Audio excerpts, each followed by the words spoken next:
ఎప్పటి వరకు 40,00,000 రూపాయలు వచ్చాయండి బెట్టింగ్ యాప్ వీడియోల మీద మనం చేశాం కదా.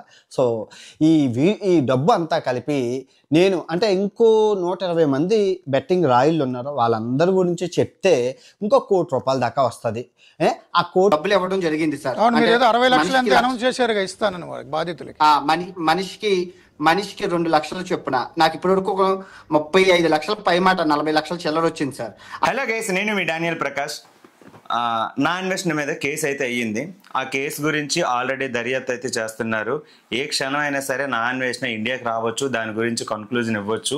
మేబీ కౌన్సిలింగ్ ఇస్తారా లేకపోతే బొక్కలో పెడతారా అనేది మనం వెయిట్ చేయాలి. కాకపోతే మ్యాటర్ కొన్ని డీటెయిల్స్ అయితే నాకు తెలిసినవి నేను చెప్పడానికి అయితే వచ్చాను. మన వీడియో కనుక ఫస్ట్ టైం చూసినట్లయితే వీలైనంత వరకు సబ్స్క్రైబ్ చేయండి. కంటెంట్ నచ్చితేనే మీరు నన్ను ఫాలో అవ్వండి, లేకపోతే లేదు. వీలైనంత వరకు 21+ ఉన్న వాళ్ళు అయితే మాత్రం ప్లీజ్ వాళ్ళే సబ్స్క్రైబ్ చేయండి. చిన్నపిల్లలు వద్దు, ఎందుకంటే కొన్ని ద్వంద్వార్థాలు ఏమైనా వచ్చాయనుకోండి మీ మైండ్ చెడుద్ది. నాకు అది ఇష్టం లేదు. సో వీలైనంత వరకు 21+ ఉంటే మాత్రం సబ్స్క్రైబ్ చేసుకోండి, లేదు అనుకుంటే మీ ఇష్టం. ఈ నా అన్వేషణ టైప్ ఆఫ్ క్యాండిడేట్ ఎటువంటివాడు అంటే ఆడియన్స్ని తన వైపు లాక్కొని వన్ అండ్ ఓన్లీ యూట్యూబర్ అని ప్రశంసలు పొందడానికి ప్రయత్నిస్తున్న ఒక గలీజ్ కుక్క. నేను ఆల్రెడీ ఈ ఐఫోన్ల గురించి నా ఇన్వెస్ట్మెంట్ గురించి నేను చెప్పాను. మరి నువ్వు కూడా గివ్ అవే ఇస్తానని చెప్పేసి ఫాలోవర్స్ కోసం 100 ఐఫోన్లు నాకు ఇస్తానని మీరు చేస్తారని చెప్పేసి 2 వీడియోలు పెట్టు, అందులో ఒక వీడియో డిలీట్ చేసావు. ఆ వీడియో గురించి నేను ఆల్రెడీ 1 మంత్ బ్యాకే నా ఇన్స్టాగ్రామ్లో పోస్ట్ చేశాను. ఆ ఇన్స్టాగ్రామ్లో కావాలంటే మీరు నా పేజ్ చెక్ చేసుకోండి. నా ఇన్వెస్ట్మెంట్ గురించి నేను ఒక వీడియో అయితే పెట్టాను. నువ్వు కూడా స్కామ్స్ చేస్తున్నావు కదా, గివ్ అవే కింద నువ్వు 100 ఐఫోన్లు ఇస్తానని చెప్పేసి సబ్స్క్రైబర్స్ని ఫాలోవర్స్ని పెంచుకోవడానికే కదా నువ్వు స్టార్ట్ చేసావని చెప్పి చెప్పాను. ఓకే, ఒక 60,000 రూపాయలతోటి నీ జర్నీ స్టార్ట్ చేసి 2 టీ-షర్ట్లు ఒక షార్ట్ తోటి జర్నీ స్టార్ట్ చేసి నువ్వు దేశాంతరాలు తిరిగి అక్కడ ఉన్న థాయిలాండ్ కంటెంట్, గోవా కంటే థాయిలాండ్, మలేషియా ఇక్కడ ఏవైతే ఎక్స్ప్లోరర్స్ అయితే ఉన్నాయో నీకు సోషల్ మీడియాలో అటెన్షన్ సీకింగ్ కావాలి కాబట్టి నీ వెనకన అమ్మాయిల్ని పెట్టుకొని నువ్వు వీడియో చేసేవాడు. నువ్వు ముందు కంటెంట్ చెప్తున్నావు, నీ కంటెంట్ అనేది ఎడ్యుకేటెడ్గా ఉంటుంది, బాగా ఉంటుంది. ఓకే, కానీ పక్కన ఒక అమ్మాయి అయితే ఉండాలి. ఆ అమ్మాయి అయితే ఆ బికినీలోనైనా ఉండాలి, లేదు అనుకుంటే సంథింగ్ ఆ అమ్మాయికి మన ఇండియన్ లాంగ్వేజ్ తెలీదు, మన ఇండియన్ కల్చర్ కూడా తెలీదు. ఎవరో ఒక అమ్మాయిని అయితే నువ్వు పెట్టుకొని వీడియోస్ అయితే చేస్తావు. రోజుకొక వీడియో కోసం రోజుకొక అమ్మాయిని యూజ్ చేసుకొని నువ్వు వీడియోస్ చేస్తావు. మరి ఆ అమ్మాయిని నువ్వు వీడియోకి డబ్బులు ఏమైనా ఇచ్చావో లేదో నాకు తెలియదు, అది నీ పర్సనల్. నేను అంతకుమించి వాళ్ళను నువ్వు కంటెంట్ ఎలా చేసావు అనేది నేను చెప్తా. ఒక పర్సనల్గా ఆటగాడు అని చెప్పేసి ఏదో సిరీస్ స్టార్ట్ చేసి ఇన్స్టాగ్రామ్లోని ఫాలోవర్స్ని పెంచుకున్నావు. ఆటగాడి వాక్యం అని చెప్పేసి ఈ ఆటగాడికి ఒక నెంబర్ అయితే ట్రోల్ ఫ్రీ నెంబర్ అని చెప్పేసి ఏదో ఒక నెంబర్ అయితే ఇచ్చావు.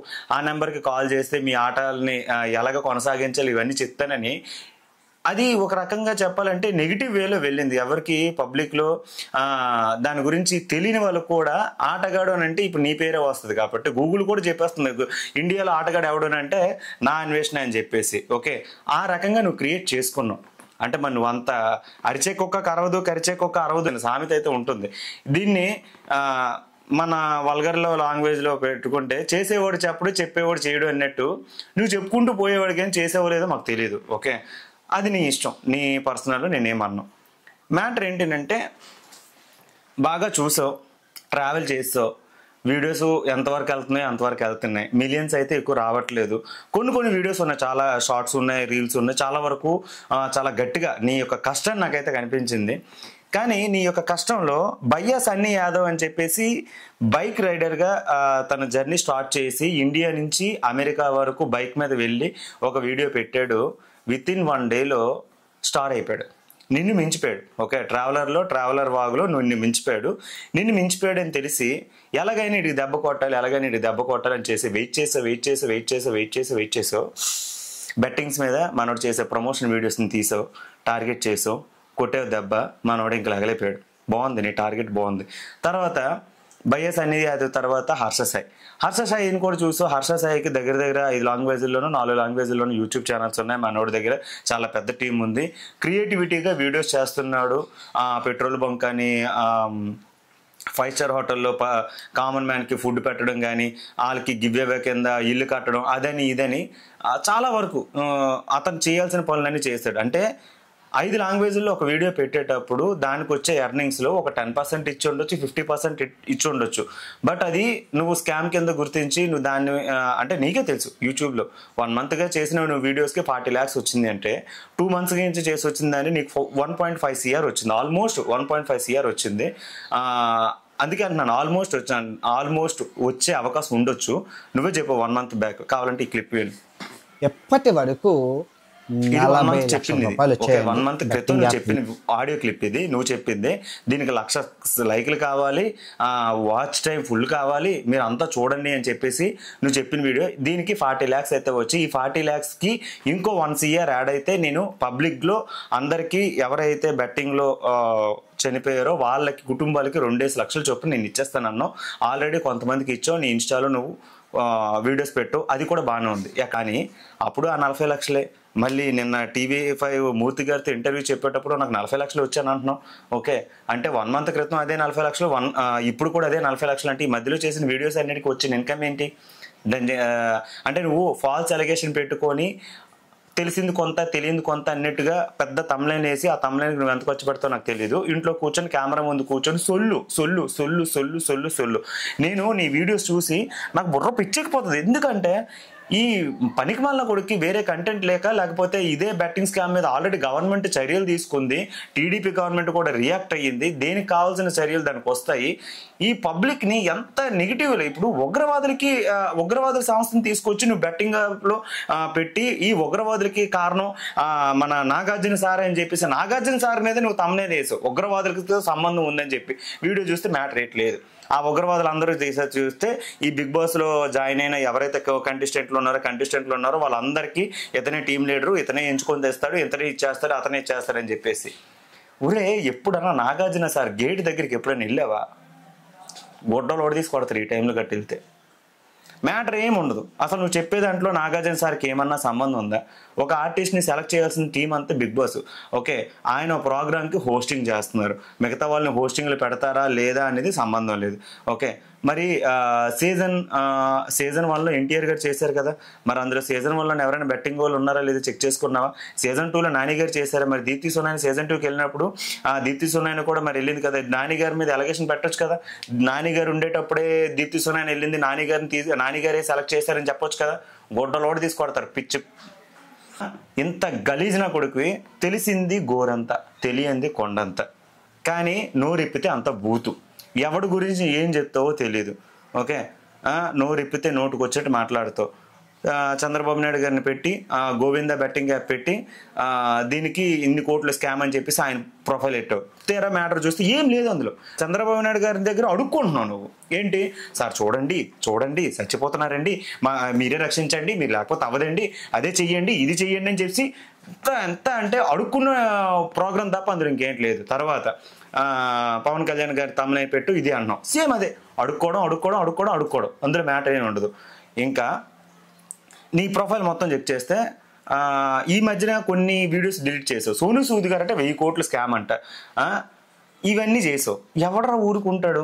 నీ యొక్క తమ్నైల్ మీద డైరెక్ట్గా కేసు వేయొచ్చు, నీ పాస్పోర్ట్ సీజ్ చేస్తారు. ఓకే, ఇండియాకి తీసుకొస్తారు, గొడ్డలోడు తీసుకొడతారు. కేవలం నువ్వు పెట్టిన ఒక తమ్నైల్ వలన ఇంత జరిగే అవకాశం ఉంది. తర్వాత మొన్న బెట్టింగ్ స్కామ్లోని బెట్టింగ్ డాన్ ఎవరని చెప్పేసి హూ ఇస్ బెట్టింగ్ డాన్ అని పెట్టి కింద చంద్రబాబు నాయుడు గారిది అండ్ ఎక్స్-సీఎం జగన్మోహన్ రెడ్డి గారిది పెట్టు. యాక్చువల్లీ ఆ తమ్లైన్కి నిజంగా వైఎస్ జగన్ గారు ఫ్యాన్స్ ఎవరైతే ఉన్నారో ఆ స్టోరీని చూసి అని నేను కొట్టేవాళ్ళు.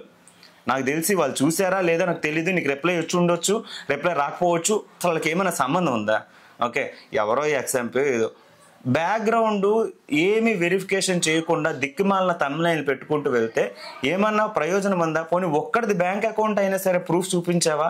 ఏ అకౌంట్ నుంచి ఎవరికి ఎంత ట్రాన్సాక్షన్ జరిగింది, ఏ అకౌంట్ నుంచి ఎవరికి ఎన్ని ఫండ్స్ ట్రాన్స్ఫర్ అయ్యాయి, ఎవడు దానివల్ల లబ్ధి పొందాడు, దానివల్లే లబ్ధి పొందాడని గ్యారంటీగా నువ్వు ప్రూఫ్స్ పెట్టి నువ్వు మాట్లాడావా? లేదు, ఏమి ఉండవు, ప్రూఫ్స్ ఏమి ఉండవు. తమ్లైన్. ఇప్పుడు ఏంటిదంటే హర్ష సాయిని టార్గెట్ చేసో భూస్థాపితం అయిపోయాడు. ఎవరు బయ్యస్ అన్ని యాదవ్ని పెట్టావు, బయ్యస్ అన్నిని పెట్టావు, సంతన్ని పెట్టావు, అతను టార్గెట్ చేసావు, అతను వెళ్ళిపోయాడు. ఇప్పుడు ఏజుడే మొన్న రీసెంట్ విఆర్ రాజాని కూడా బెట్టింగ్ యాప్స్ బెనామో ట్రేడింగ్ యాప్ అని చెప్పాను అంటాడు. విఆర్ రాజా ఏమన్నాడు, కిందన 18+ యూజర్స్ మాత్రమే ఉండండి, నాలెడ్జ్ ఉంటేనే ట్రై చేయండి, లేకపోతే లేదని వాడు. ఓకే, ఇప్పుడు అతను కూడా చేశాడు కాబట్టి గుడిసెట్టి పనులు చేసిన ప్రతి ఒక్క నా కొడుకుని నువ్వు టార్గెట్ చేసావు అనుకుందాం, బాగానే ఉంది. మరి రీసెంట్గా ఏజుడేని ఎందుకు టార్గెట్ చేసావు? ఏజుడే తమ్ముడు ఫనీ హనుమంత్ అని చెప్పేసి అందరికీ తెలుసు. ఓకే, ఆ టాపిక్ రైజ్ అయిన తర్వాత ఒక 1 year క్రితమో 1.5 year క్రితమో జరిగిన టాపిక్ని ఆల్మోస్ట్ అది క్లియర్ అయిపోయింది. వాళ్ళ ఫ్యామిలీకి రెప్యుటేషన్ తగ్గింది. తర్వాత వాళ్ళ తమ్ముడిని జైల్లో పెట్టారు, చాలా ప్రాబ్లమ్స్ ఫేస్ చేస్తారు, అదని బాగానే ఉన్నాయి. తర్వాత మనోడు ఏంచాము గివ్ అవే వీడియోస్ చేస్తూ ఫాలోవర్స్ పెంచుకున్నాడు, టార్గెట్ చేసుకున్నాడు, ఏదో చేశాడు. మరి ఒక్కొక్కటిది ఒక్కొక్క టైప్ ఆఫ్ కంటెంట్. వాడు ఏది ఇచ్చుకుంటే నీకెందుకు, వాడిది ఏది ఇవ్వకపోతే నీకెందుకు? మరి నువ్వు అమ్మాయిని పక్కన పెట్టుకుని వీడియోస్ చేస్తావు, మరి ఇది దిక్కుమల కంటెంట్, దీని గురించి ఎందుకు ఆవిడ మాట్లాడు? ఒక అమ్మాయిని బికినీ వేసుకున్న అమ్మాయిని నువ్వు పక్కన పెట్టి వీడియో చేసావు, నేను ఈ రాత్రి ఈ అమ్మాయితో ఎంజాయ్ చేశాను, ఈ రాత్రి ఈ అమ్మాయితో ఎంజాయ్ చేశాను. మరి ఈ కంటెంట్ గురించి ఎందుకురా నీకు? ఎవరి గురించి ఎవరు నీతో మాట్లాడడం? చేసేది గుడిసెట్టి పనే కదా. అంటే ఇప్పుడు ఈ బెట్టింగ్ ముఠాలో వీళ్ళందరూ ఉన్నారు కాబట్టి రివర్స్లో ఒక్కొక్కడు కూడా క్వశ్చన్ చేయకూడదు. కానీ నువ్వు మాత్రం ప్రతి ఒక్కడిని పత్తి గింజలాగా ఏంటి క్యాప్ తీస్తే పట్టబుర్ర తప్ప ఏమి ఉండదు. పొట్టినా కొడక నువ్వు చెప్పిన 360 ఏదైతే గోవింద యాప్ ఉందో నీ వల్ల బయటకు వచ్చింది నాకు తెలిసినంతవరకు. అంతవరకు అది ఉందనే విషయం కూడా నాకు తెలియదు. ఇంతమంది ప్రమోషన్ చేశారనే విషయం నీకేది జోదగాళ్ళు అని చెప్పేసి ఒక మెయిన్ పేజ్ ఏదైతే ఉందో, నీకున్న దొంగల ముఠా టీం ఏదైతే ఉందో వాళ్ళందరికీ నువ్వు ఈ వీళ్ళ మీద టార్గెట్ చేయండి, వీళ్ళని టార్గెట్ చేయండి అని బ్యాక్గ్రౌండ్ నీ కోసం 10 మందో 15 మందో నీ కోసం పనిచేసే వాళ్ళు ఉన్నారు. వాళ్ళందరూ వీడియోస్ రెడీ చేసి నీకు ఇస్తే ఆ థంబ్నైల్ ఆ మేమ్స్ చూసి వీడియోస్ చేసే రకం నువ్వు, గుడిసెట్టి రకం నువ్వు. ఓకే, ఇలాంటి మేమ్స్ పేజ్ నువ్వు ఎంతమంది అయితే ఫాలో అవుతున్నావు వాళ్ళందరూ నీకోసం పనిచేసే దొంగనా కొడుకులు. వాళ్ళు ఒక మెయిన్ పేజు ఒక వీడియో పెట్టింది అంటే తల లేదు తోక లేదు, అసలు ఆ అమ్మాయి దానికోసం ప్రమోషన్ చేసేటప్పుడు ఎంత సంపాదించింది ఎంత వచ్చింది ఒక ట్రాన్సాక్షన్ ప్రూఫ్ కూడా లేకుండా వీడియో చేసే దొంగనా కొడుకు నువ్వు పత్తి గింజలు మాట్లాడుతున్నావు. ఇదంతా బాగానే ఉంది. కానీ ఇంకొకటి అంటే నేను మరీ ఎక్కువ డీప్గా నీ గురించి నేను థింక్ చేయకూడదు. ఇప్పుడు ఏజుడేని నువ్వే రీసెంట్గా ఏంటి హనుమంతుడు మాల వేసుకొని జర్నలిజం టాపిక్స్ చెప్పుకుంటూ ఆయన వీడియోస్ చేస్తున్నాడు అని చెప్పేసి అని అన్నావు. ఆ చెప్పిన తర్వాత అతను చెప్పిన ప్రతి ఒక్క వీడియోకి చాలా వరకు నీ యొక్క ఫాలోవర్స్ పెరిగారా లేకపోతే నీ యొక్క సబ్స్క్రైబర్స్ అటు మళ్ళారా నాకు తెలియదు. లేదు అనుకుంటే అతనికి నిజంగానే వ్యూస్ పెరుగుతున్నాయి అని అనుకుంటే ఆ కస్టమర్డి కంటెంట్కి చాలా వరకు వ్యూస్ పెరిగాయి. 1 million 2 million 3 million ప్రతి ఒక్క వీడియో 1 million వెళ్ళిపోతుంది. నీకు అది చూసి తట్టుకోలేకపోతున్నావు, గుండె మండిపోతుంది, గుండె రగిలిపోతుంది. ఈ నెలగని దెబ్బ కొట్టాలి. ఇప్పుడు ఇది టార్గెట్, ఈ నెలగని దెబ్బ కొట్టాలి. ఏజుడని కంపారిజన్ చేసుకొని లాస్ట్ నీకు ఏజుడి ఎలా స్టార్ట్ అయ్యాడు గివ్ అవే నుంచి మళ్ళీ ఆ ఫనీ హనుమంత్ వాళ్ళ కొడుకు అతను కలెక్టర్ గారి ఫ్యామిలీ అటు నుంచి వచ్చాడు, ఐఏఎస్ ఆఫీస్ నుంచి వచ్చాడు, సంథింగ్ ఆ బ్యాక్గ్రౌండ్ అంతా తీసి హర్ష సాయితో కంపారిజన్ చేసి చూపించావు. దానికి అసలు సంబంధం ఏమైనా నువ్వు పెట్టే తమ్లైన్కిను హర్ష సాయికి ఏజుడికి అండ్ మధ్యలో ఉన్న ఈ తమ్లైన్కి ఏమన్నా సంబంధం ఉందా? అందుకే ఇప్పుడు నీ మీద ఒక కానిస్టేబుల్కి మెంటలెక్కి ఈడు ఇంత ఘోరంగా అంటే 300 కోట్లు రిటైర్డ్. ఇప్పుడు చూడండి, యాక్చువల్లీ నీకు ఫాల్స్ అలిగేషన్ నువ్వు పెట్టడం కాదు, నువ్వు చేసే దాని మీద నువ్వు ఏ రకంగా బొక్కలోకి వెళ్తావు. కాబట్టి నీకు మ్యాటర్ ఏంటంటే ఇలా వినవు నువ్వు. అసలు నీకు ఏంటంటే నీకు తల్లిదండ్రులు భయం లేకుండా పోతుంది, నోటుకు వచ్చినట్టు మాట్లాడుతున్నావు బోకునా కొడక. మెట్రో బెట్టింగ్ యాప్లో ప్రచారం పేరుతో 300 కోట్లు కొట్టేశారంటూ ఒక వీడియో అవాస్తవంగా చేసిన వీడియో మీద అంటే వాస్తవాలు ఏమీ లేకుండా 300 కోట్లు కొట్టేశారని చెప్పేసి ఒక థంబ్నైల్ పెట్టి వీడియో మనోడు పెట్టడం వలన దాని మీద కేసు అయితే నమోదయ్యింది. ఎఫ్ఐఆర్ కాపీ కూడా రెడీ అయిపోయింది ఆల్రెడీ. ఇప్పుడు విచారణ అయితే వచ్చింది. ఇప్పుడు ఏజుడే మీద పడ్డావు. ఏజుడేకి ఇప్పుడు వీడియోస్ ఎక్కువ 1 million 2 million దగ్గర వచ్చేస్తున్నాయి, డబ్బులు సంపాదించేస్తున్నాడు, నీ కళ్ళు చీమలు పట్టేశాయి. అది ఇప్పుడు ఎలాగైనా ఏజుడేని తొగ్గాలని చెప్పేసి నువ్వు ఏజుడే మీద పడ్డావు. నీ టార్గెట్ అంతా ఇండియాలో నెంబర్ 1 యూట్యూబర్ నీ పేరు రావాలి అంతే. నీకు చాలా వరకు పనికిమాలిన బ్యాచ్ ఎంతమంది అయితే ఉన్నారో వాళ్ళందరూ సపోర్ట్ చేస్తారు. నేను కామన్ సెన్స్తో మాట్లాడుతున్నాను అన్వేష్. నువ్వు ఎంత గలీజ్నా కొడుకు అంటే అమ్మాయిలతోటి వీడియోస్ చేసి సబ్స్క్రైబర్స్ ఫాలోవర్స్ పెంచో కంటెంట్ చేసో ఇప్పుడు నీ మీద హైదరాబాద్లో కేసు నమోదైంది. పాస్పోర్ట్ సీజ్ చేస్తారో లేకపోతే నిన్ను ఇక్కడ తీసుకొస్తారో నాకు తెలీదు. ఎట్టి పరిస్థితుల్లో ఉన్నా సరే నిన్ను ఇండియా రప్పిస్తారు. ఆ యొక్క దానికి నువ్వు మ్యాటర్ అయితే ఖచ్చితంగా నువ్వు చెప్పాలి. నువ్వు చేసావనంటే త్రూ గవర్నమెంట్ ద్వారా వెళ్ళు. నీకు ప్రోటోకాల్ తెలీదు, ఒక ప్రోటోకాల్ పాటించో. ఎవడి మీద పడితే ఆడి మీద వీడియోస్ చేసేస్తావు, ఒక తమ్నైల్ పెట్టేస్తావు. ఏమనంటే నాకు ఎడిటర్ లేడు, ఆడు లేడు, ఏడు లేడు. తమ్నైల్ ఎవడరా చేస్తున్నాడు, డబ్బులు ఇచ్చే కదా చేయించుకుంటున్నావు. ఓకే, మరి నీకోసం జోదగాళ్ళు అని చెప్పేసి కొన్ని మెయిన్ పేజెస్ బోల్డ్ రన్ అవుతాయి నీకోసం. బోల్డ్ పేజెస్ నీకోసం వాళ్ళతో నువ్వు డబ్బులు ఇచ్చుకుంటున్నావు. మరి తెలియదు, వాళ్ళందరూ నీ యొక్క దొంగల ముఠ, వాళ్ళందరూ నీ యొక్క దొంగల ముఠ. ఒక నీకంటూ ఒక టెలిగ్రామ్ పేజ్ ఉంటుంది, ఎవడైతే నీ మీద నెగిటివ్ చేస్తాడో వాడి వీడియో అందులో పోస్ట్ చేస్తావు. అంతెందుకు లైవ్లో నిన్న వీడియోలో ఏజుడే వీడియోకి రిపోర్ట్ కొట్టండి అని డైరెక్ట్గా పబ్లిక్గా చెప్తున్నావు. ఎంత కుల్లి నా కొడుకు కాకపోతే, కుల్లి బేవర్స్ మొండా కొడుకు కాకపోతే. ఒరే పుట్టి, నేను మళ్ళీ చెప్తున్నా, ప్రోటోకాల్ పాటించు.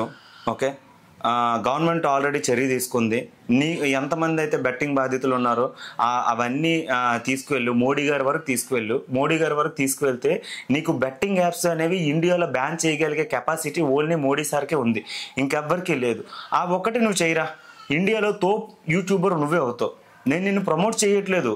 ఎరుపుకు నాటకాలు చేయకుండా ఇలాంటి వీడియోస్ అన్ని ఫాల్స్ అలిగేషన్ పెట్టి వీడియోస్ చేయకు. దమ్ముంటే నువ్వు యూట్యూబ్ మోడీ సార్ వరకు వెళ్ళు అని చెప్పేసి అంటున్నాను నేను. ఇలా యూట్యూబ్ నువ్వు ఇప్పుడు యూట్యూబర్, పెద్ద యూట్యూబర్ అయ్యే కదా, అట్లీస్ట్ ఇప్పుడైనా సరే మోడీ సార్ వరకు వెళ్ళు, అపాయింట్మెంట్ తీసుకో. ఆయన అపాయింట్మెంట్ ఇచ్చిన తర్వాత ఇంతమంది చనిపోయారో లిస్ట్ తీసుకుని వెళ్ళు, ప్రూఫ్స్తో మాట్లాడు. ప్రూఫ్స్తో మాట్లాడితే ఆయన బ్యాన్ చేయగలిగితే ఈ చిటుకులో పనిరా వాళ్ళకి. ఓకే, గవర్నమెంట్, సెంట్రల్ గవర్నమెంట్కి చిట్టుకులో పని. ఇండియాలో మొత్తం బ్యాన్ అయిపోతాయి బెట్టింగ్ యాప్స్. అప్పుడు ప్రమోషన్ కాదు కదా, నీ పేరు మామూలుగా కాదు, గుడి కట్టేస్తారు కొంతమంది ఇళ్లలో అయితే. ఇది నువ్వు చెయ్యి. అంతేగాని ప్రోటోకాల్ లేకుండా, ఒక ప్రోటోకాల్ పాటించకుండా ఎరుపు కబుర్లు చెప్పి కూర్చొని కెమెరా ముందు కూర్చొని ప్రపంచ యాత్ర తిరిగాను, అది తిరిగాను, ఇది తిరిగాను. తిరిగావు, డబ్బులు తెంగావు. ఓకే, డబ్బులు వస్తున్నాయి, ఆటగాడివి అనిపించుకున్నావు. ఇంకా అంతకుమించి ఇంకేం కావాలి? ఇంకా అంటే ఇప్పుడు ఆల్రెడీ గుడిసెట్టి పనులు బోల్డ్ చేసావు, మళ్ళీ దేవుడు అని పేరు నీకు ఎలా కావాలరా? First of all government protocols కొన్ని ఉంటాయి. Without any information false allegation చేయొద్దు, వితౌట్ ఎనీ ప్రూఫ్స్ నువ్వు మాట్లాడొద్దు. ఓకే, ఇంతమంది ఉన్నారు కదా, వీళ్ళందరూ ఒక్కొక్క కేసు పెట్టినా సరే జీవితాంతం ఇంకా పడుకుంటాం ఇంకా. ఓకే, నేను ఇన్ని లాజికల్గా మాట్లాడాను, నిన్నెక్కడ నేను. Okay, enjoy.